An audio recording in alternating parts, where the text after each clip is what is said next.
আসসালামু আলাইকুম, কেমন আছেন সবাই?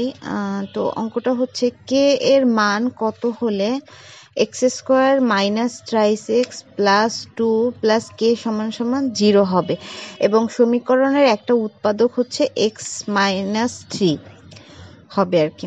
তো এক্স মাইনাস 3 যদি উৎপাদক হয় তাহলে আমরা এই সমীকরণটা বসাতে পারি এক্স সমান সমান 3। হ্যাঁ, এইভাবে আমরা মানটা বসাই দিই, তাহলেই হচ্ছে আমাদের কে এর মানটা বের হয়ে যাবে। তো সেখানে বসালে হচ্ছে এক্স স্কোয়ার সমান সমান এক্স স্কোয়ার, যেহেতু 3 এক্স সমান সমান 3 বসছে, তো 3 স্কোয়ার এরকম বসাই দিলাম, তাহলে হচ্ছে আসে কে সমান সমান -2। তো কে এর মান তাইলে যদি -2 বসায়, হ্যাঁ, তাহলেই হচ্ছে এক্স মাইনাস 3 এই সমীকরণটার একটা উৎপাদক হবে। তো কে সমান সমান -2, এটাই হচ্ছে উত্তর। তো আশা করছি সবার ভালো লেগেছে, সবাই ভালো থাকবেন, আল্লাহ হাফিজ।